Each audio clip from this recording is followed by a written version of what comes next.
Dear students, today we will learn history of class 10th chapter 2 nationalism in India. And today our topic is the Simon Commission. तो बच्चों Simon commission होता है कि एक कोई committee जिसको किसी रिपोर्ट टास्क के लिए जो है फ्रेम किया जाए, तो इसका नाम जो है साइमन कमीशन क्यों पड़ा? क्योंकि ये जो कमेटी थी ये हेडेड थी, इसका जो चेयरमैन था उसका नाम था सर जॉन साइमन, तभी इसका नाम जो है साइमन कमीशन पड़ा।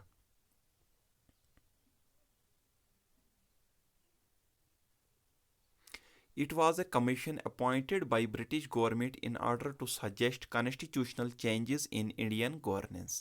कि ये कमीशन था ब्रिटिश गवर्नमेंट ने, जो उस वक्त हिंदुस्तान में जो है अंग्रेज़ों की हुकूमत थी, उन्होंने कमीशन बनाया था टू सजेस्ट कॉन्स्टिट्यूशनल चेंजेस, क्योंकि उन्होंने गवर्नमेंट ऑफ इंडिया एक्ट 1900 जो 19 थी उसकी वर्किंग को देखना था, उसके जो फीडबैक्स लेने थे, और उस हिसाब से उन्होंने गवर्नमेंट ऑफ इंडिया एक्ट जो है 1935 जो है इम्प्लीमेंट करना था। लेकिन इसमें जो हैरान कन बात जो थी, क्योंकि अंग्रेज़ों ने जो है हिंदुस्तान के साथ, हिंदुस्तान के जो इंडियन लीडर्स थे उनके साथ ये एग्रीमेंट किया था कि हम हर जगह इंडियंस को रिप्रेजेंटेशन देंगे। लेकिन इसमें जो है 7 मेंबर्स की कमेटी थी, लेकिन कोई भी हिंदुस्तानी मेंबर नहीं था। तभी हिंदुस्तान के लोगों ने इसको जो है एक्सेप्ट नहीं किया, इसको नहीं माना कि इसकी रिपोर्ट जो है हमें कबूल नहीं है, क्योंकि अंग्रेज़ क्या रिपोर्ट देंगे, हमारा कोई मेंबर ही नहीं है, तो इसलिए हम इसमें जो है बिल्कुल बाइकाट करते हैं, इसका साथ नहीं देते हैं। लोगों ने जो है इसकी मुखालफत की।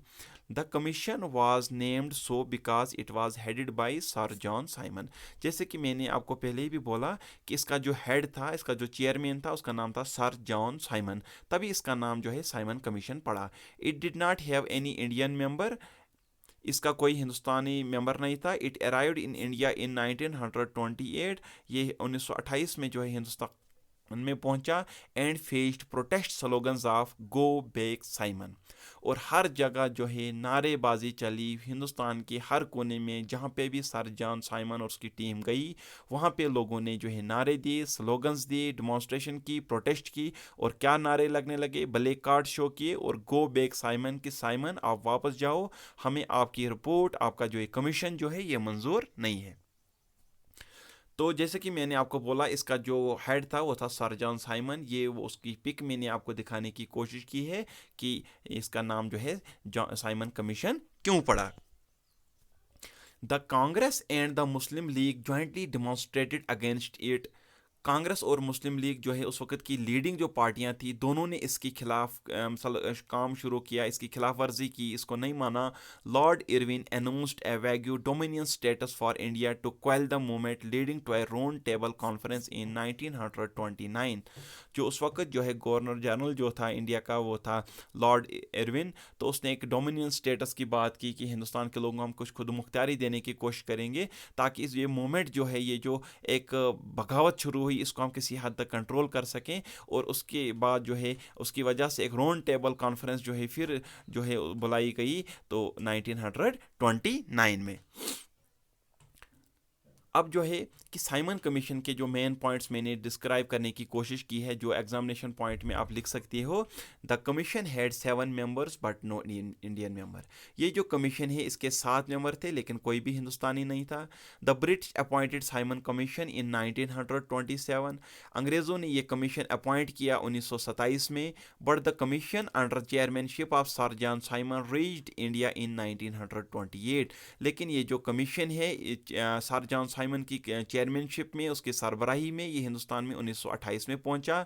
Simon commission was boycotted in India with black flags, काले झंडे इसको दिखाए गए, प्रोटेस्ट जुलूस हुए, हाँ, and slogans go back Simon, और साइमन वापस जाओ के नारे भी लगाए।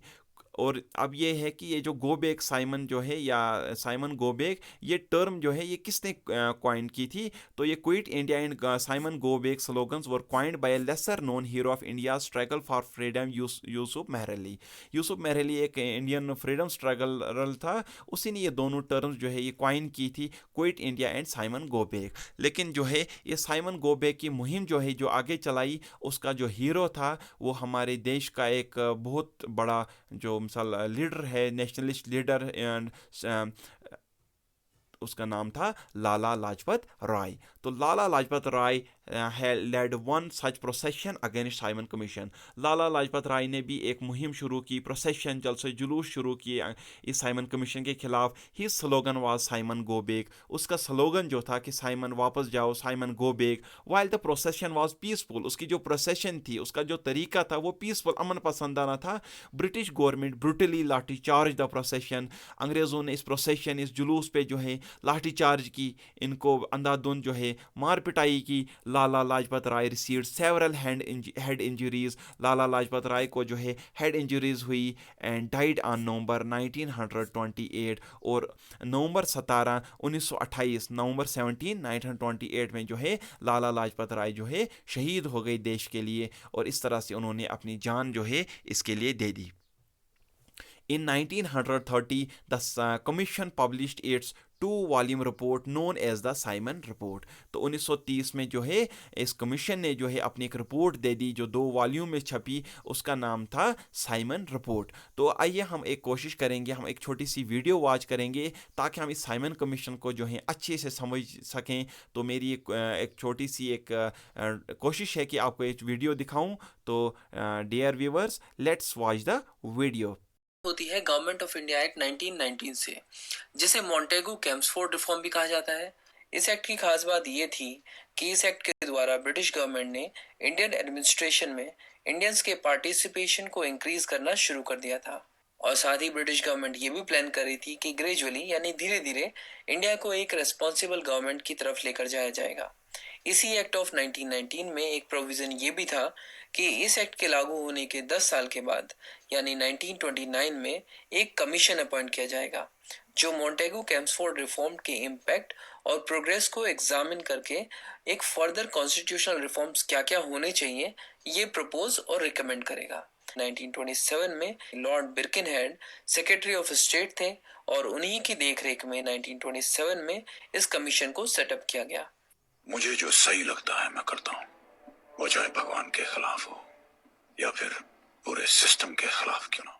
इस कमीशन में ब्रिटिश पार्लियामेंट के 7 मेंबर्स थे और सर जॉन साइमन को इस कमीशन का चेयरमैन बनाया गया और उन्हीं के नाम पर इस कमीशन को साइमन कमीशन कहा जाता है। इंडियन लीडर्स को साइमन कमीशन कतई एक्सेप्टेबल नहीं था, वो इसलिए क्योंकि साइमन कमीशन के सभी मेंबर्स ब्रिटिश थे और इनमें एक भी भारतीय को शामिल नहीं किया गया था। जबकि गवर्नमेंट ऑफ इंडिया एक्ट 1919 में ये बात कही गई थी कि ब्रिटिश गवर्नमेंट अब पॉलिसी मेकिंग में इंडियन पार्टिसिपेशन को इंक्रीज करना चाहता है। और अब इंडिया के कॉन्स्टिट्यूशन के बारे में बात हो रही है और एक भी इंडियन को नहीं रखा गया है। ये बात इंडियंस के लिए बहुत ही इंसल्टिंग थी। चंद अंग्रेज मिलकर ये तय करेंगे कि हमें कितनी आजादी मिलनी चाहिए। इंडिया की सभी मेजर पार्टीज जैसे कांग्रेस पार्टी, मुस्लिम लीग एटसेट्रा ने भी साइमन कमीशन को बॉयकॉट करने का फैसला कर लिया। और जब ये बात लॉर्ड बिर्किनहेड के कानों तक पहुंची, एक आवाज है जो मेरे कानों में गूंजती रहती है। तो उसका कहना था कि उसने ऐसा इसलिए किया क्योंकि उसे लगा नहीं था कि इंडियंस इतने कैपेबल हैं कि वो अपना कॉन्स्टिट्यूशन खुद से डिजाइन कर सकते हैं। एक ऐसा कॉन्स्टिट्यूशन जो इंडिया की हर एक क्लास, कम्युनिटी और पॉलिटिकल पार्टी को एक्सेप्टेबल हो। लॉर्ड बिर्किनहेड ने ये कहा कि देखो यार, साइमन कमीशन तो अब बन चुका है, उसमें तो अब कोई बदलाव किया नहीं जा सकता, लेकिन अगर तुम लोग चाहते हो तो क्यों ना तुम भी एक रिपोर्ट बनाओ जो हर एक क्लास, कम्युनिटी और पॉलिटिकल पार्टी को एक्सेप्टेबल हो। इंडियन लीडर्स ने इस चैलेंज को एक्सेप्ट कर लिया। उसी साल दिसंबर 1927 में कांग्रेस पार्टी का मद्रास सेशन हुआ जिसके प्रेसिडेंट थे मुख्तार अहमद अंसारी। यहाँ पर 2 मेजर डिसीजन हुए। पहला ये कि साइमन कमीशन के साथ किसी भी तरह का कोई भी कॉपरेशन नहीं किया जाएगा। दूसरा ये कि वो एक ऑल पार्टी कॉन्फ्रेंस सेटअप करेंगे इंडियन कॉन्स्टिट्यूशन को ड्राफ्ट करने के लिए, ताकि वो लॉर्ड बर्किनहेड को एक करारा जवाब दे पाए। तो यहाँ पर ऑल पार्टी कॉन्फ्रेंस ने एक कमेटी बनाई जिसके चेयरमैन थे मोतीलाल नेहरू, और इस कमेटी ने जो रिपोर्ट बनाई उसको ही नेहरू रिपोर्ट कहा जाता है। तो यहाँ पर एक तरफ साइमन कमीशन और दूसरी तरफ नेहरू कमेटी, दोनों लगे पड़े थे अपनी अपनी रिपोर्ट बनाने के लिए, और दोनों रिपोर्ट का पर्पस था इंडिया के लिए कॉन्स्टिट्यूशनल रिफॉर्म्स को रिकमेंड करना। इसी सिलसिले में जब फरवरी 1928 में साइमन कमीशन इंडिया आया तो पूरे देश में मास प्रोटेस्ट और हड़ताल की गई और जगह जगह साइमन कमीशन के मेंबर्स को काले झंडे दिखाए गए। अपने कल्चर की है आदत, स्वैग से करेंगे सबका स्वागत। एक नारा जो उस समय सबसे ज्यादा पॉपुलर था वो था साइमन गो बैक। लाहौर में लाला लाजपत राय साइमन कमीशन के खिलाफ प्रदर्शन कर रहे थे, जहां पर जेम्स स्कॉट नाम के एक पुलिस अधिकारी ने लाठीचार्ज के ऑर्डर्स दे दिए। इस लाठीचार्ज के कारण लाला जी को ऐसी घातक चोट पहुंची कि 17 नवंबर 1928 में उनकी मृत्यु हो गई। इसके बाद 28 अगस्त 1928 को ऑल पार्टी कॉन्फ्रेंस के लखनऊ सेशन में नेहरू कमेटी ने अपनी ड्राफ्ट रिपोर्ट सबमिट कर दी। हालांकि इसको एक्सेप्ट नहीं किया गया क्योंकि बहुत सारे डेलीगेट्स इंक्लूडिंग जिन्ना, नेहरू, सुभाष चंद्र बोस ने इस रिपोर्ट के अगेंस्ट में वोट किया था।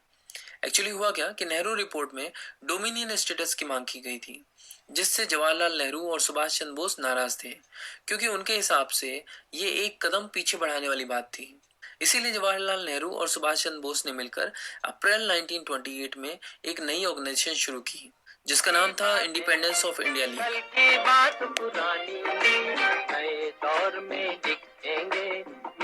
हालांकि इसके बाद दिसंबर 1928 में कांग्रेस के कलकत्ता सेशन में, जहां पर मोतीलाल नेहरू खुद प्रेसिडेंट थे, यहां पर इन्होंने अपनी फाइनल रिपोर्ट यानी नेहरू रिपोर्ट प्रेजेंट कर दी, जिसे मेजोरिटी वोटिंग के आधार पर एक्सेप्ट किया गया।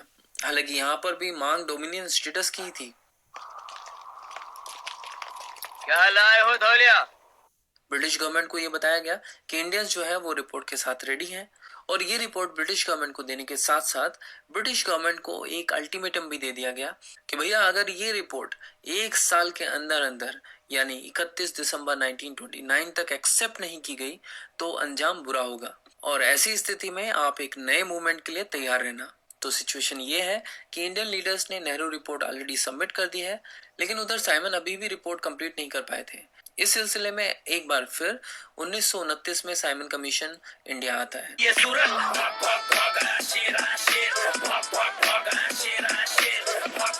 और फाइनली मई 1930 में साइमन कमीशन ने भी अपनी रिपोर्ट पब्लिश कर दी।